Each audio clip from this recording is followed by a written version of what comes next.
저 오른쪽 페이지에 429페이지 그 밑에 부분에 괄호 2번 요것도 지난번에 기출문제 하면서 한번 했던 건데, 자 보세요. 자 잘 보세요. 잘 보면 돼요.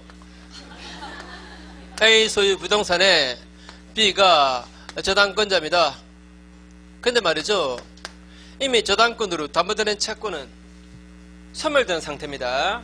저기자가 자기 채권 변제 다 받았어요.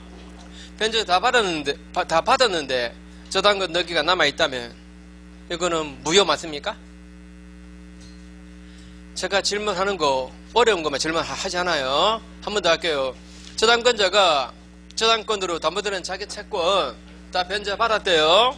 변제 받았는데 저당권 넘기는 말소 안 했대요. 그러면 저당권 소멸입니까? 존속입니까? 소멸이죠. 그러면 이 저당권 넘기는 무효입니다. 그죠?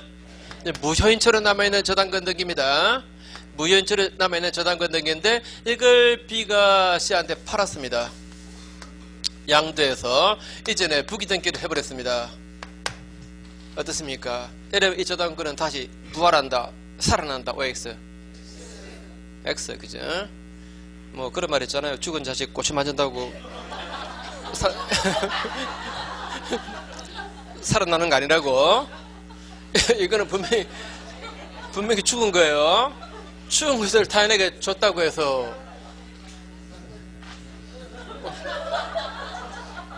아니 고추 이야기를 왜 이렇게 좋아하시나?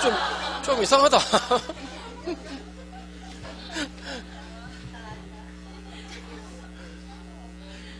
자 다시 합니다. 자 이게 이미 무효인 저당권 등기예요. 이걸 타인에게 넘겨줘봐야 이거 효력 발생 안 해요. 뭐 우리 교주 중에 이런 판례도 있는데, 여기 이미 나왔으니까 할게요. B라는 사람이 A에게 원래 채권을 가지고 저당권을 설정받았습니다. 근데 이 채권은 이자가 변제함으로써 사라졌습니다. 그럼 이거는 지금 무효인처럼 남아있는 거죠. 근데 B의 채권자 C가 나타났습니다. B에 대한 채권자입니다, 이 사람이. 그리고 이자가 B에게 소송해서 성소 판결도 받았습니다. 판결 받았으면 이 사람의 재산은 무엇이든 다 경매 들어갈 수 있죠, 그죠? 집행할 수 있잖아요. 부동산이건 동산이건 이 권리건 간에. 자, 저당권 등기 남아있으니까 당연히 이게 소멸된 줄 이전은 몰랐겠죠. 몰라서 이 판결 가지고 법원에 신청했습니다. 요거 압류해달라고.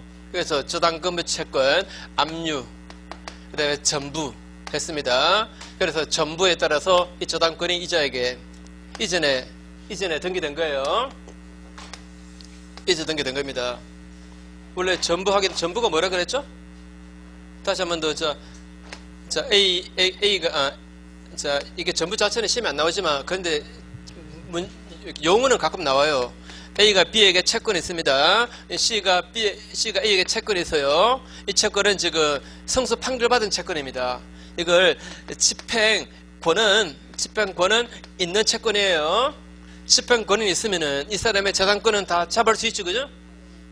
부동산이면 압류, 동산도 압류, 경매, 그 다음에 이것도 압류할 수 있죠, 채권도. 자, 압류 들어갑니다. 법원에 청구할 수 있습니다. 이거 압류해달라고. 압류할 때 압류 전부, 압류 추심이 있는데, 자, 압류 전부를 할게요. 보통 압류 전부 많이 쓰니까.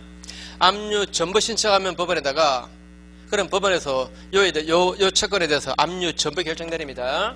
그 전부 결정문이 채권자, 채무자, 채타문채무자에게 송달되면 이 채권이 이쪽으로 넘어가요. 전부 된다. 전부 이거 말이죠. 한자로 써볼게요. 이거는 구를 전자입니다. 자전 갈 때 전자. 약자로 쓸게요. 그 다음에 굴러서 붙어버립니다.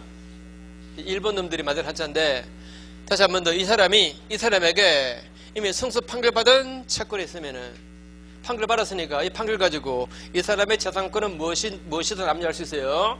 부동산이고 동산이고 채권이고 간에. 채권 압류하는 방법은 채권 압류 전부, 압류 추심 두 가지가 있어요. 두 가지 장단점이 있는데 우리 시험 보면 아니니까 얘기 안 할게요. 자, 보통은 전부를 많이 써요. 그럼 법원에다가 전부 신청하면 집행권은 있으니까 법원에서 전부 결정 내립니다. 그래서 전부 결정문이 이자에게 송달되면 이 채권이 이 사람의 시에 대한 변제, 채무 변제에 가름해서 채권에 넘어가요. 예? 그러면 채권 이쪽에 넘어간 겁니다. 근데 말입니다. 근데 이자가 이 사람 부동산에 저당권 설정받은 거고 이 채권이 이미 소멸되고 없는 채권입니다. 저당권 등기는 지금 무효입니다. 지금 무효인데 그걸 모르고 이 사람이 이렇게 압류 전부 신청해서 전부 결정 내려줘도 그래서 전부로 이게 이쪽에 넘어갔다 하더라도 이거는 안 살아나요. 맞습니까? 이미 죽은 거잖아요. 그죠? 죽은 것을 압류 전부에서 당겨가도 안 살아나요. 그죠? 양소에도 안 살아나요. 안 살아납니다. 그러면 A 입장에서는 그러면 여전히 자기 소유 부동산에 무효인 저당권 등기가 아직 남아있잖아요. 그 말소시게 되겠죠. 그래서 이 사람이 그 등기 말소하라, 저당권 등기 말소하라 라고 소를 제기할 때 누구를 픽으로 삼아야 될까? B일까 아니면 C일까? 누구를 픽으로 삼아 수소를 제기할까? 자, 이건 말이죠. 자, 잘 들으세요. 소유권에 의해서 방해 제거 청구하는 겁니다.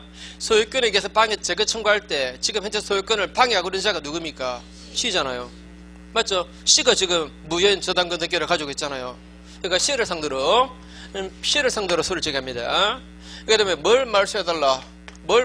대상은 부기등기입니까? 저 주등기입니까? 자, 부기등기는 이거 말소해봐야 이거 남아있으면 의미도 없는 겁니다. 그러나 이거는 말소시키면 이건 자동 말소입니다. 맞죠? 지급 말소이죠. 그죠? 그러니까 대상은 설정등기, 주등기 지급 말소해달라고 청구합니다. 이해하시겠죠? 그죠? 자, 무효인 저당권 등기가 제3자에게 넘어갔을 때 이때 말소 소송은 바로 부기등기 명의자 양수인에게 합니다. 양수인에게. 그럼 뭘 말소해달라? 설정등기, 주등기를 말소해달라고 청구해요. 그래서 밑에 걸러보시면 저당권 이전에 부기등기가 마쳐진 경우에 채권의 소멸 또는 저당권 설정 등기의 원인 무효 이걸 이유로 그 저당권 등기의 말소 청구는 양수인 즉 현재 저당권 부기등기 명의자 그 사람만 상대로 하면 됩니다. 양도인은 그림에서 누굽니까? 양도인은 그림에서 B죠. 저 사람은 그 말소 소송에서 피고 적격이 없답니다. 그 다음 이때 주등기인 설정등기 말소만 구하면 되고 부기등기는 별도로 말소 구하지 않아도 주등기가 말소되면 같이 말소됩니다. 됐죠? 그 다음에 밑에 판례는 우리 그전에 많이 했던 거예요. 다시 한번 확인. 자, 보세요. A 소유 부동산에 B가 원래 저당권자입니다. 저당권자고 이 저당 부동산이 C에게 넘어갔습니다. 그래서 이 사람이 지금 현재 소유자고 이 사람은 그전 소유자입니다. 그 다음에 이 저당권으로 담보되는 채권이 소멸되었습니다. 소멸되었으면 이제 저당권 등기 말소하라 청구하겠죠. 이때 이 사람 말입니다. 이 사람이 저당권 등기 말소하라 라고 청구할 수 있어요 없어요?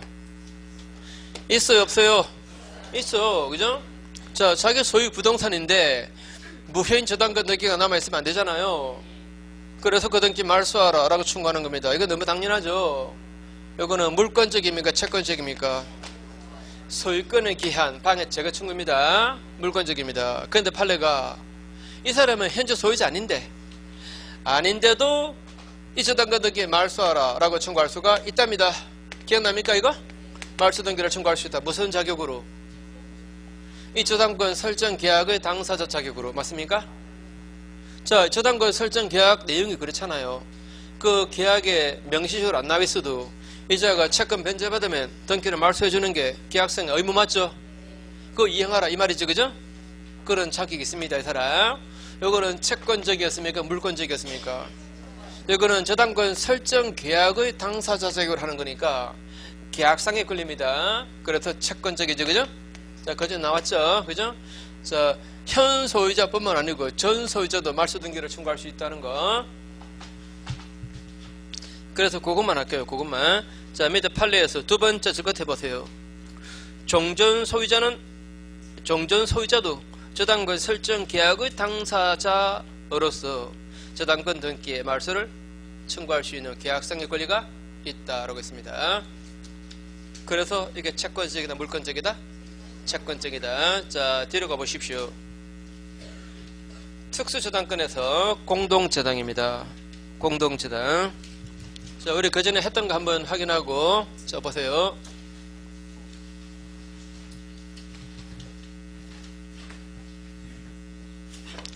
A라는 사람이 B에게 3억 원의 채권이 있고, 이 채권 담보하려고 B 소유 부동산 3개, X 부동산, Y 부동산, Z 부동산 3개 부동산에 저당 설정 받았습니다. 공동저당이죠. 공동저당. 그 다음에 각 부동산에 C, D, E가 후순위 저당권을 가지고 있다라고 치고, 자, 후순위 저당권입니다. 후순위. 이 사람은 채권이 예컨대 뭐 1억이다라고 치고, 이거는 1.5억이다라고 치고, 이거는 1억이다, 이거는 0.5억이다 라고 가정할게요. 자, 그러면 이 공동저당권자는 이 공동저당 목적물 이거 3개 한꺼번에 죄다 경매도 괜찮아요. 또 이거 먼저 경매해보고 모자라면 이것도 경매하고, 또 모자라면 이거 경매하고, 순차 경매 나가도 괜찮고, 그건 자기 선택입니다. 자, 이자가 이걸 3개를 한꺼번에 다 경매했다라고 쳐요. 그래서 이거는 3억에 경락되었고, 이거는 2억에, 이거는 1억에 낙찰되었다라고 할 때, 만약에 이 경락 대가를 동시 배당한다면 이 사람이 어떻게 배당받는가? 자, 여기서 얼마 배당받아요? 자, 이렇게 계산하죠. 자, 이거는 지금 숫자를 심플하게 만들어줬는데 좀 복잡하게 나오더라도, 자, 여기서 배당받을 금액은 우선 자기 채권 요거 곱하기 전체 부동산의 경매대가 6억 분의 배당받을 이 부동산의 경매대가 3억 해가지고 1억 5천, 그죠? 여기서 1억 5천 배당받아요. 같은 식으로 여기서는 자, 또 역시 자기 채권 3억이죠? 그 다음에 곱하기 전체 부동산 얼마? 6억 분의 이 부동산의 경매대가 2억 하면 1억이죠? 여기서 1억 배당받아요. 같은 식으로 여기서 얼마? 5천 배당받아요. 그러면 3억 다 받았죠, 그죠?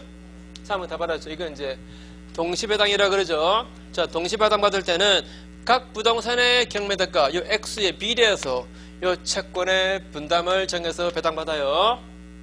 됐죠? 그러면 이제 여기서 1억 5천 배당 이쪽으로 갔으니까 남은 것은 이쪽으로 가겠죠, 그죠? 그 다음에 여기서 1억 먼저 갔으니까 남은 것은 이쪽으로 가겠죠. 여기서 0.5 이자가 가져가고 남는 게 이쪽으로 가면 되지, 그죠? 그럼 이 사람들에게 공평하게 되죠, 그죠? 이렇게 배당됩니다. 자, 여기 이제 동시배당이고, 동시배당. 그 다음에 다시, 자, A가 B에게 3억 원의 채권이 있고, 이거 담보하려고 B소유의 X부동산, Y부동산, Z부동산에 저당 잡았고, 공동저당입니다. 그 다음에 각 부동산에 여기에 C가 후순위 저당권을 가지고 있다라고 쳐요.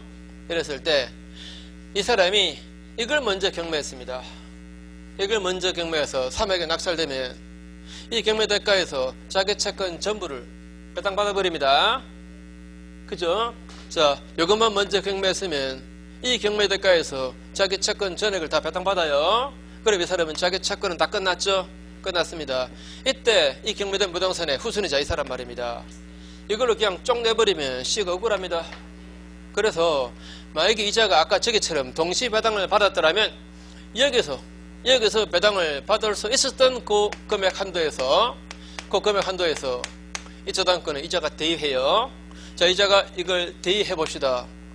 이자가 이거 행사하는 거예요. 그래서 2억에 낙찰되면 1억 한도에서 이자가 먼저 가져가요. 근데 이 사람은 채권이 1억 5천이면 그러면 1억 다 가져가도 이 사람은 5천 모자라죠. 그러면 이것도 대입하는 거죠, 그죠? 그러면 1억 낙찰되면 0.5 한도에서 이자가 가져가는 거죠. 남는 것들은 뒷순이자에 가면 되는 거고, 그러면 저거하고 이거하고 결과가 똑같죠? 후순위자에게 똑같이 되는 거죠, 그죠? 맞죠? 다시 한번 또 동시배당 받을 때는 각 부동산의 경매대가의 X에 비례해서 이 채권의 분담을 정해서 이렇게 배당받고, 어느 한 부동산이 먼저 경매되면 그 부동산의 경매대가에서 자기 채권 다 가져가 버립니다. 그때 경매된 부동산의 후순위자는 이 사람의 선순위 저당권을 대비 행사해요. 그러면 되겠죠, 그죠? 여기서 말입니다. 자, 이거 뭐 약간 어려운 말인데, 원래 말이죠. 저당권은 저당권으로 담보되는 채권이 소멸하면 저당권 자동 소멸이죠. 이게 뭐죠?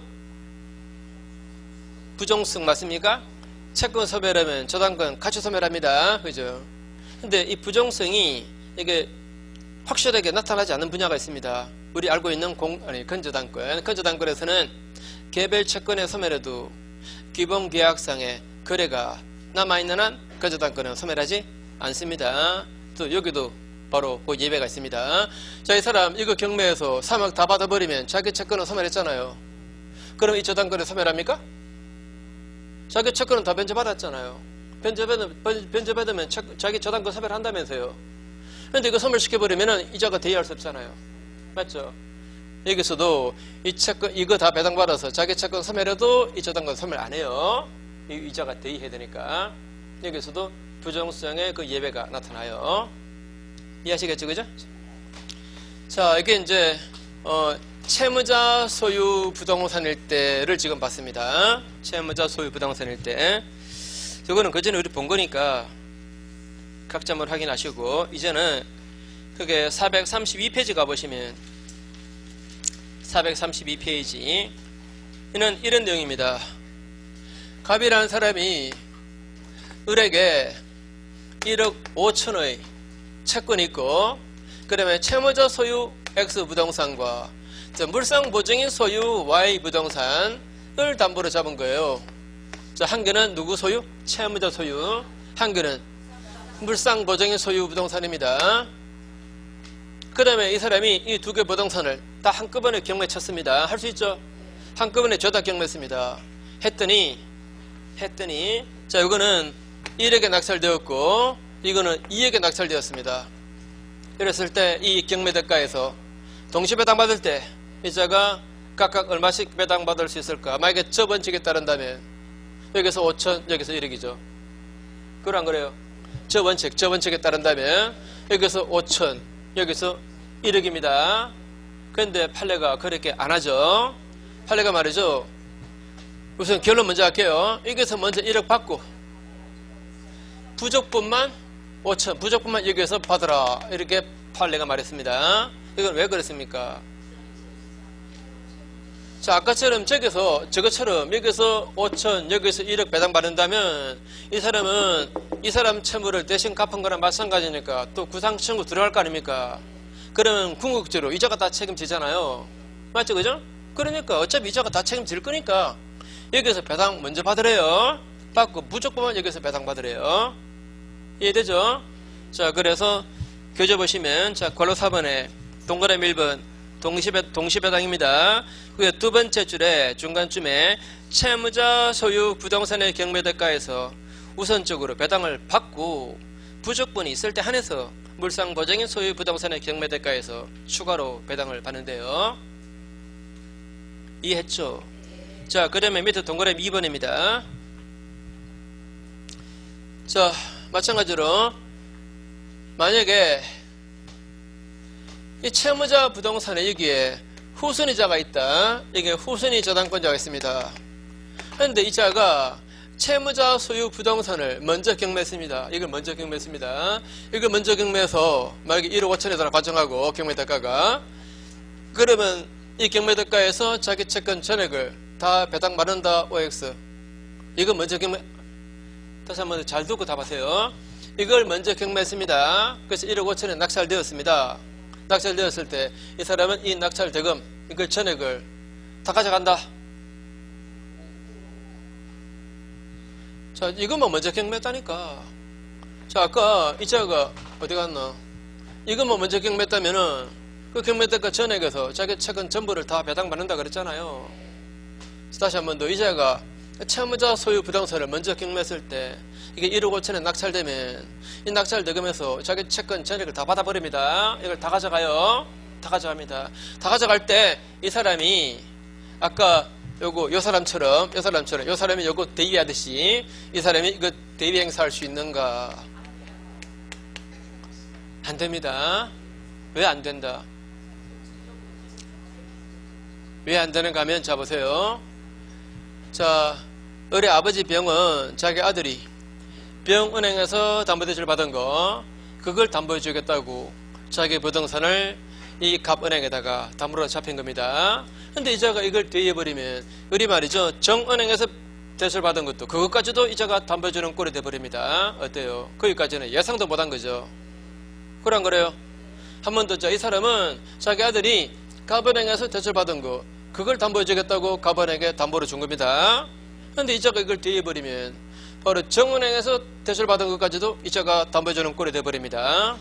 거기까지는 예상도 못한 거예요. 그래서 이거는 대입을 못한답니다. 한 번 더, 자, 채무자 소유 부동산에 경매되었을 때 그때 그 부동산의 후순위자가 물상보증인 소유 부동산에 대한 선순위 이저당권을 대입할 수 있다 없다? 없습니다. 자, 그래서 그 확인. 자, 동그라미 2번의 기억에 제목 보세요. 제목 읽어보세요. 예, 채무자 소유 부동산에 경매되었습니다. 결론만 볼게요. 결론만. 자, 거기 네 번째 줄 끝에 보시면 네 번째 줄 끝에 X토지, X토지는 채무자 겁니다. 채무자 소유 X토지의 후순위자인 정의 Y토지, Y토지는 물상보증인 소유입니다. Y토지에 대한 갑의 저당권을 대입 못해요. 자, 이해했죠? 그 다음에 오른쪽에 맨 밑에 니은에 이제 물상보증인 소유 부동산이 경매되었을 때입니다. 물상보증인 소유 부동산 이게 경매된 거야. 이게 이걸 먼저 경매할 수 있다 없다? 이걸 먼저 경매할 수 있다 없다. 이자가 누가 없다라고 했어요? 자, 이 사람은 이걸 경매하든 둘 다 한꺼번에 경매하든 완전히 자기 선택입니다. 자, 이자가 이것만 먼저 경매했다. 가능해요. 괜찮아요. 자, 이거 먼저 경매했습니다.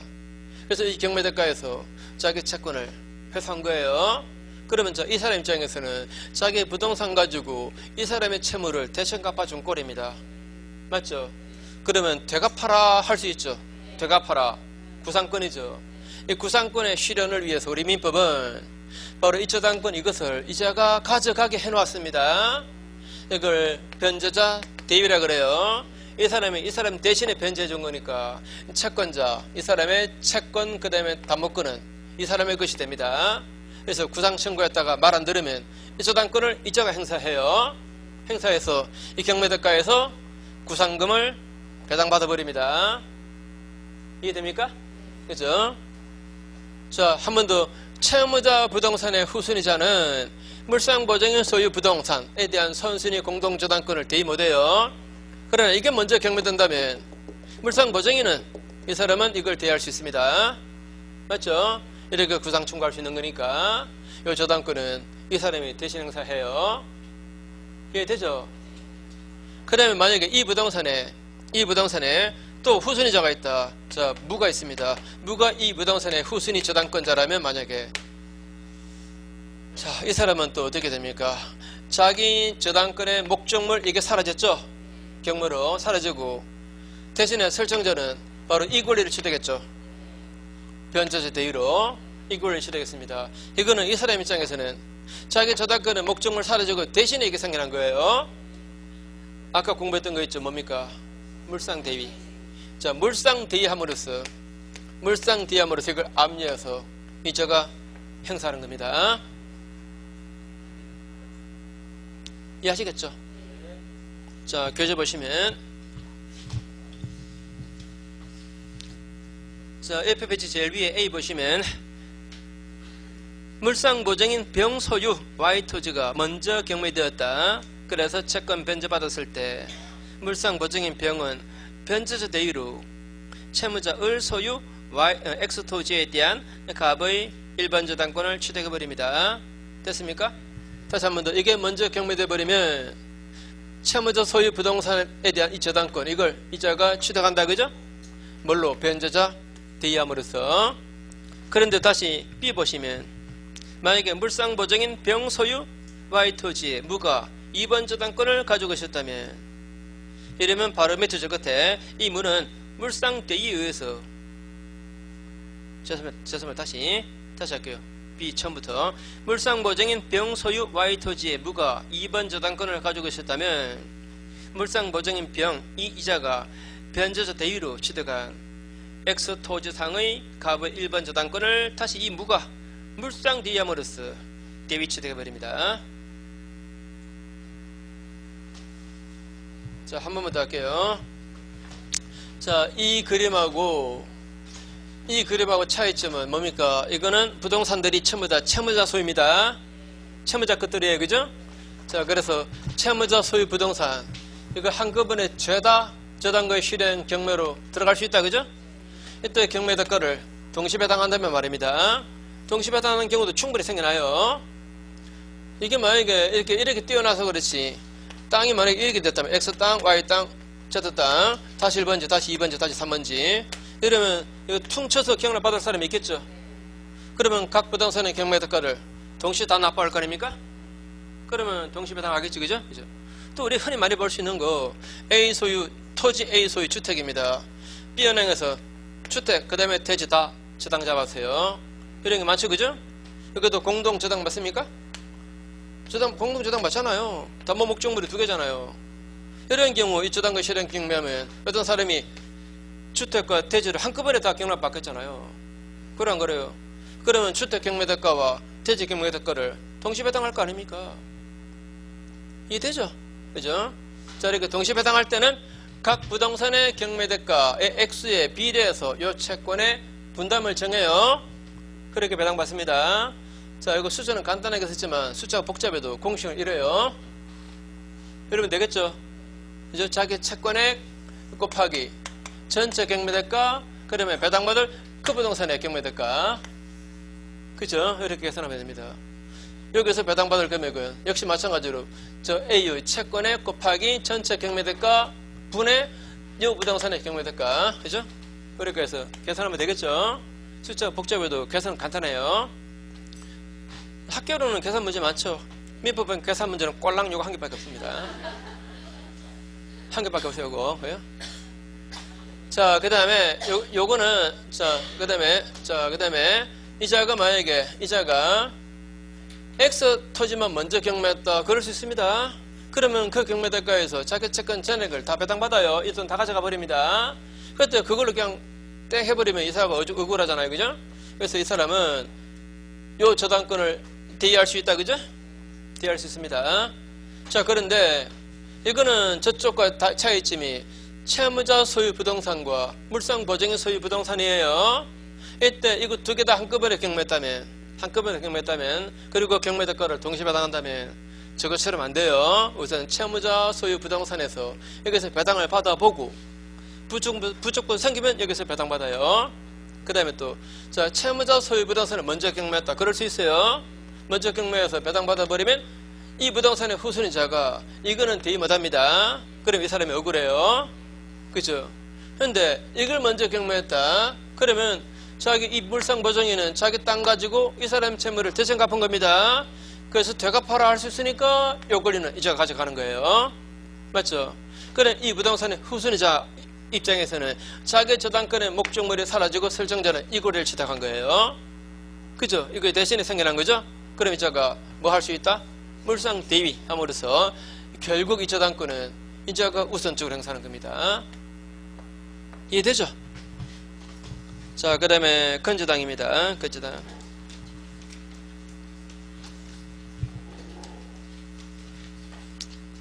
자, 건저당은 이것도 뭐 공부 처음 하시는 분이 계시니까 간단하게 우선 개념해 볼게요. 자, A 회사가 있고 그 다음에 B 대리점이 있습니다. 자, 물품을 대리점 계약을 체결하고 이 대리점 계약에 따라서 물품을 공급해요. 일단은 외상 공급이죠. 외상 공급하고 그 다음에 공급받아서 물건 팔아서 매매 대금 생기면 채무 갚아 나가고 이렇게. 자, 그리고 물품 또 공급하고 이러면 이 회사가 이 B 대리점에 물품 공급할 때 그냥 막 안 줍니다. 담보로 잡아놓고 물품 주겠죠. 그죠? 담보로 잡습니다. 이 대리점 사장 소유 부동산 저당권을 설정하는데 이 저당권으로 담보되는 채권 말입니다. 이게 일정 금액으로 딱 확정되어 있지 않죠. 줄었다 늘었다 이러고 있습니다. 그죠? 늘었다 줄었다 이러고 있어요. 그래서 이거는 건저당권 설정받아요. 그래서 채권 최고액을 정해두고 여기다 3억 이렇게 정해두면 A 회사가 이 물품 대금, 외상 대금 채권 관리할 때 만약에 3억 넘어가 버렸다, 4억까지 늘었다 이러면 골치 아파요. 이때 만약에 대리점 망하고 이 부동산에 경매된다면 이제 회사는 실제 채권액은 4억이지만 경매대가에서 웃으면 되는 이것밖에 못 받아요. 그래서 건조당권은 장래 증감 변동하는 불특정의 다수의 채권을 최고액까지 담보하는 저당권 이렇게 말하죠. 자, 증감 변동하는 다수의 불특정의 채권을 어디까지? 채권 최고액까지만 담보하는 저당권이라고 말합니다. 자, 여기서 말이죠. 건조당권의 특성 두 가지. 우리 일반 저당권은 채권의 소멸하면 저당권도 소멸해버리죠. 이게 뭐였죠? 부정성이라 그러죠. 부정성. 근데 여기서는 막 여기서 외상 대금 채무를 다 갚았습니다. 다 갚아서 지금 현재는 물품 대금 채권이 지금 제로입니다. 없습니다. 그럼 이게 소멸합니까? 아니죠. 이 기본 계약에 따른 거래가 지속되고 있는 한 채권은 또 발생할 거 아닙니까? 그래서 개별 채권이 소멸하더라도 이게 소멸하지 않습니다. 그 다음에 또 아까 수반성 봤잖아요. 저당권으로 담보되는 채권 이게 양도되면 저당권도 따라가는 성질이 있다 그랬죠? 이거 뭐였죠? 수반성이었죠. 여기서는 만약에 A 회사가 3월분 외상대금 채권을 자기 계열 회사 C 회사로 넘겼습니다. 넘기면 이 건조당권도 그쪽으로 따라가는가? 따라가 버리면 남아있는 채권과 앞으로 발생할 채권을 담보할 필요 없는 겁니다. 따라서 개별 채권이 움직여도 이거는 따라가면 안 돼요. 요건데 수반성이 완화입니다. 수반성이 완화. 다만 요 기본 계약상의 지위가 만약에 이쪽으로 넘어간다면 그러면 이것도 따라갈 수 있어요. 그러나 개별 채권이 움직일 때는 이거는 안 따라가요. 수반성의 완화라고 말합니다. 자, 그게 이제 조문에 나와 있죠. 조문. 자, 조문 한번 읽어볼게요. 357조. 저당권은 담보할 채권의 최고액만 정해놓고 채권의 확정은 장래 보류해서 정할 수 있다. 설정할 수 있다. 이때 그 채권액이 확정될 때까지는 채권이 소멸하더라도 채권이 이전하더라도 저당권이 가치 소멸 또는 이전 안 한대요. 이거 바로 부정성의 완화, 수반성의 완화를 말하죠. 그죠? 그 다음에 뒤로 넘어가시고 뒷페이지에 특성 조금 말씀드린 겁니다. 동그라미 2번에 부정성이 완화되어 있고 그 다음에 3번에 수반성 완화, 그 다음에 오른쪽 페이지로 넘어가셔서 자, 제일 밑에 괄호 4번 건조당권 효력에서 피담보 채권의 범위 기억 보시면 저당권의 피담보 채권 범위에 관한 그 규정이 건조당권에도 적용됩니다. 자, 저당권의 피담보 채권 범위에 관한 360조 기억나십니까? 안 나죠? 제가 한번 말씀드려 볼게요. 원금 이제 아시겠죠? 원금, 이자, 위약금, 채무 불이행에 따른 손해배상금, 저당권 실행비용, 그죠? 한 가지 더. 다만 지원 손해금은 1년 만에 하는다 있었죠? 1년 만에 하는다. 그런데 말이죠, 건조당권에서는 두 번째 줄 지원배상금이 1년 만에 하지 않습니다. 1년물이건 3년물이건 다 합쳐서 최고액만 넘지 않으면 돼요. 그러겠죠, 그죠? 최고액 한도에서는 지원배상금이 1년 만에 하지 않습니다. 그 다음에 또 마지막 줄 저당권 실행비용, 경매비용 말입니다. 이 경매비용은 최고액에 포함되지 않고 따로 별도로 채워서 먼저 받아요. 자, 그 다음에 들어가 보시면 동그라미 2번에 피담보 채권의 확정입니다. 건조당권에서 가장 중요한 부분입니다. 자, 확정 사유 다 외우셔야 돼요. 먼저 약정 시기 도래했다. 이때 약정 시기는 당사자가 말이죠, 우리 채권액은 연말 12월 31일에 확정시키자 합의할 수 있습니다. 이걸 결산기라 그래요. 그 결산기가 도래했다 이러면 그때까지 생긴 채권으로 확정되겠죠. 또 한 가지 존속기간입니다. 이 건조당권의 존속기간은 올 12월 31일까지로 한다 라고 할 수 있습니다. 이렇게 존속기간 정했다면 말입니다. 그러면 존속기간 끝날 때 그때 채권액은 확정됩니다. 물론 이 존속기간 결산기, 존속기간이나 결산기 안 정해도 괜찮아요.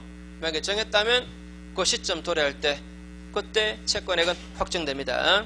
그 다음에 B번에 존속기간에 약정이 없을 때 거래관계가 종료됨으로써 피담보채무로서 예정된 원본 채무가 더 이상 발생할 가능성이 없게 되었을 때, 자, 사실상 거래가 끝났다 이 말입니다.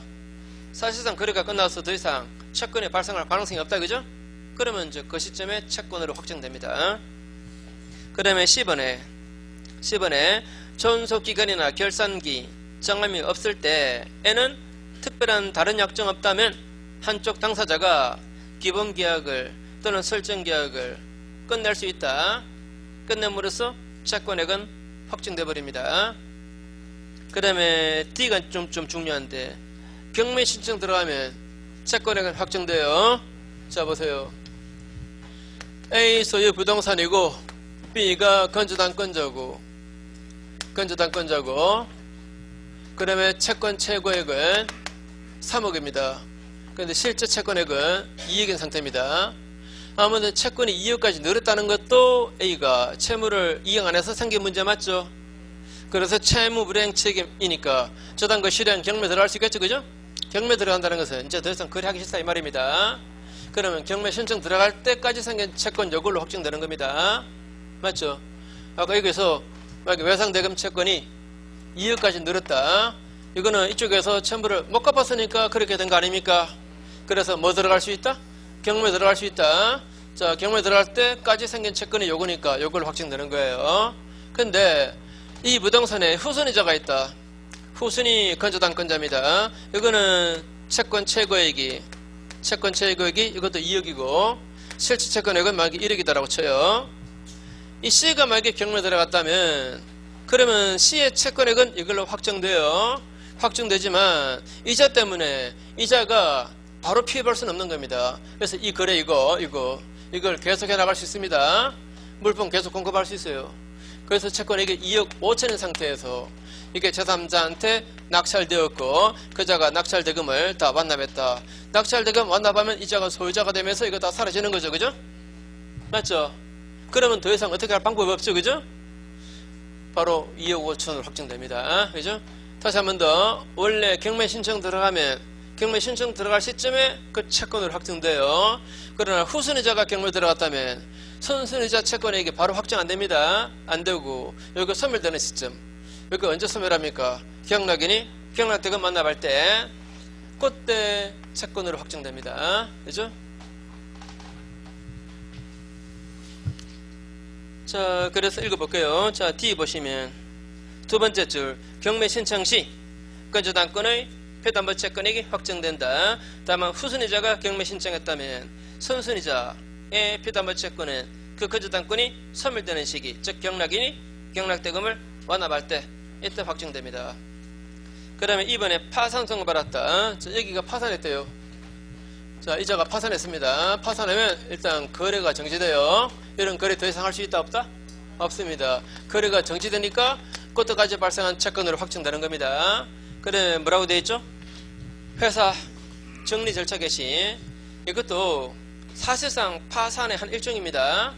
근데 회사니까 이익관계인이 워낙 많으니까 가능한 한 회사를 살려서 채무를 갚게 하는 게 그게 유리할 수도 있겠죠, 그죠? 법원에서 회사 정리 절차 개최 들어가면 그렇게 개시 결정 내리면 일단은 말이죠. 일단은 채권부터 조금 탕감시켜서 확정시킵니다. 그래서 건조당권이면 그 시점에 확정됩니다. 자, 그럼 이제 확정되면 옆에 이제 니언입니다. 채권이 확정되었습니다. 자, 다시 여기서 경매 신청 들어갔다. 자, 여기서 경매 신청 들어가면은 그러면은 자, 경매 신청 들어가면 그때 채권으로 확정된다 그랬죠. 채권이 확정되었으니까 이제는 건조당권 아니에요. 이제 보상저당권입니다. 맞습니까? 다시 한 번 더 경매 신청 들어가면 채권액이 확정된다 그랬죠. 채권이 확정되었으니까 이제는 건저당권입니까? 그냥 저당권입니까? 그냥 저당권이에요. 그래서 확정된 채무를 변제해버리면 이제는 바로 이거 선별해버립니다. 맞죠? 그죠? 자, 확정된 채무를 이쪽에서 갚아버리면 바로 소멸의 이제 부정성이 확실하게 나타납니다. 그 다음에 중요한 것은 자, 확정되었습니다. 확정되었는데 자, 경매 들어가서 확정되었습니다. 그런데 경매 신청하고 난 다음에 또 물품을 5천만 원치 또 공급했다면 이거는 경매 대가에서 우선 면제 못 받아요. 그런데 자, 경매 신청 들어가면 2억으로 확정되잖아요. 확정된 이 채권에 관해서 이자, 연체이자는 계속 발생해요? 발생 안 해요? 발생하겠죠. 이거는 확정 후에 발생해도 이거는 우선 면제 받아요. 다시 한 번 더 확정되고 난 다음에 새로 생긴 원금 채권은 이거는 우선 면제 못 받아요. 그러나 확정된 채권에 대해서 발생한 이자, 연체이자 이거는 우선 면제 받아요. 그죠? 자, 그래서 A의 두 번째 줄 중간에 확정 이후 새로운 거래에서 발생한 원금 채권은 이거는 담보가 되지 않습니다.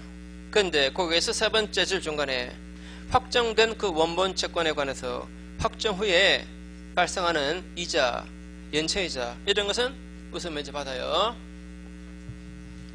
그 다음에 B 보시면 채권액이 확정되면 이제 보통 저당권으로 전환됩니다.